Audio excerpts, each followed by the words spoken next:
Hello guys, Ramsey hapa. So I'll try to keep this as brief as possible. In the spirit of celebrating men, because as I'm recording this right now, uh, just the other day we were celebrating Men's International Day. So I thought of bringing up a sensitive conversation as far as men are concerned. To be precise, you know, mental wellness among African men, and keyword being African. So if you're sensitive, this is not a topic for you. Now, you see, I was watching a movie the other day, and you know, it was between a mother and a daughter, and the mother was like, "Hey, go and clean your house, your room," and the kid was like, "Shut up, mom, I know my rights." And I tried to imagine myself with my African mother telling my mom, "Shut up," and being a grown man that I am, I could not even tolerate to finish the thought of the consequences of what could have happened. You see? And this prompted me to think, what role does culture play in who we are?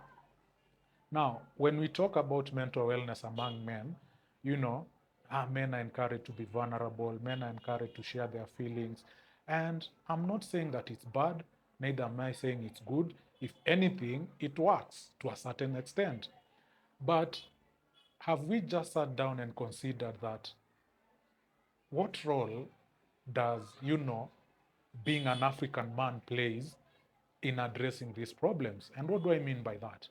You see, when we talk about policies and, laws that are created to curb a certain problem, they are created within the context of the society that you live in, which means that you cannot take a policy that is, you know, made to, let's say, solve tribalism here in Kenya, to go and apply the same policy to try and solve racism in America, because these are two different problems which might seem alike, but the approach that is needed is different to address the same something someone might consider the same problem.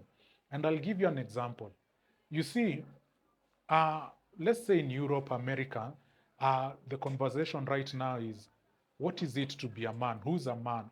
Or basically, the conversation of gender is a very sensitive one. But now, here in Africa, we also have a perception. But now you find that when you talk about mental wellness among, African men and men in general, all we do is take solutions that were meant to solve a problem in, westernized countries, and we try to apply them here. And when they don't work, we are wondering, what went wrong? When in reality is that we've been solving a problem with another problem instead of tailoring a solution made for this particular problem.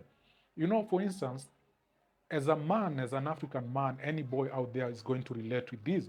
If you've been brought up in an African setup, there are certain ways that you are told it is to be a man. Some that are very toxic, and some that when you come to think of it, you're like, this was the right way.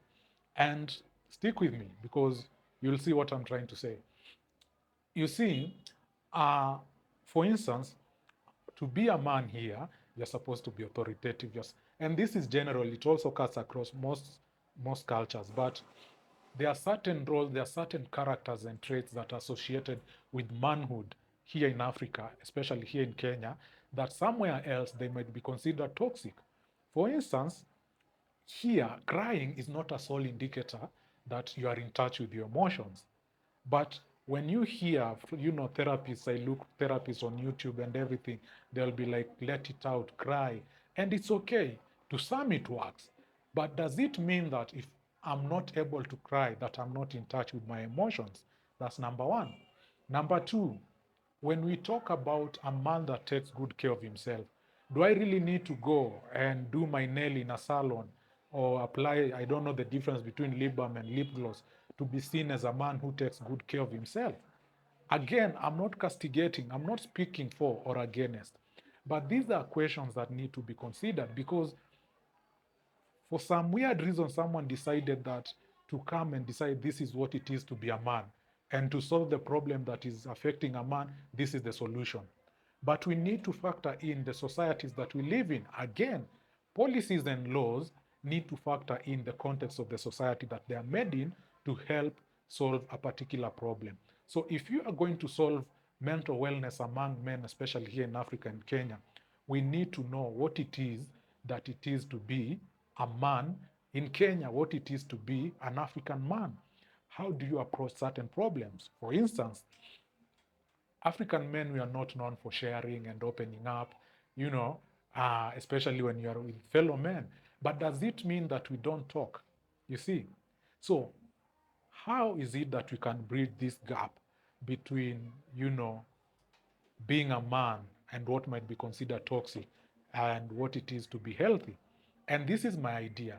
We need to come into the picture and start engaging at that level instead of disapproving on how, this is bad or this is, and these are ways that we've been raised up. To be a man, you need to take care of your family, blah, blah, blah, blah. And now you come up with other contexts and, introducing things that we were never taught. That might seem as an insult.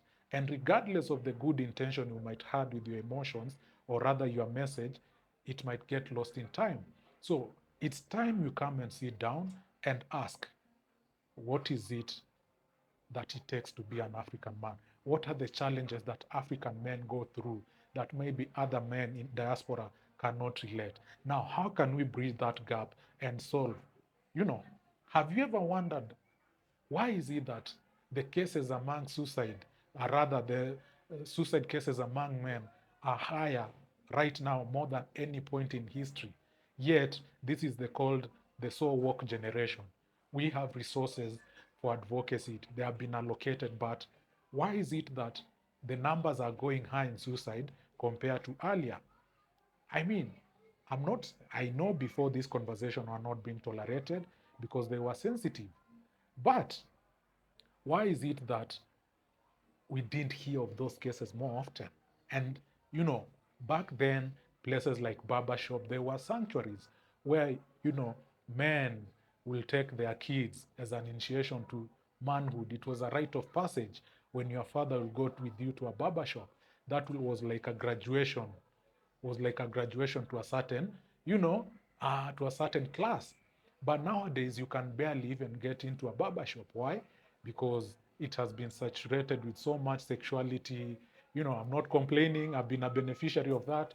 But you find that even wives no longer feel comfortable letting their husbands go there. Mothers no longer feel comfortable letting their kids go there. And as a result, the one sanctuary that was used to pass knowledge and wisdom from generation to generation has been corrupted, and it has almost become non-existent. The traditions, the events that were being hosted for, men, African men, to address some problem now are considered toxic. So it's like being an African man right now, it's a crime. And yet we are taking solutions that are meant to address other people's problem and try to shove into someone's throat. And who knows, maybe this video is going to be blocked because I know at this particular point it's a sensitive topic, but we need to speak. We need to speak. So, to all my African kings and my Kenyan men, it's okay to feel the way you're feeling and do what works for you. You see, let no one tell you that, oh, this is wrong, this, as long as it's working for you and it's healthy for you, do it. You don't need to go to a therapist for you to deal with your emotion. Go to the gym, just do something constructive. As long as something that is building and not destroying, do it. It works for you. It doesn't have to make sense to me. So until next time, cheers. It has been a blessing.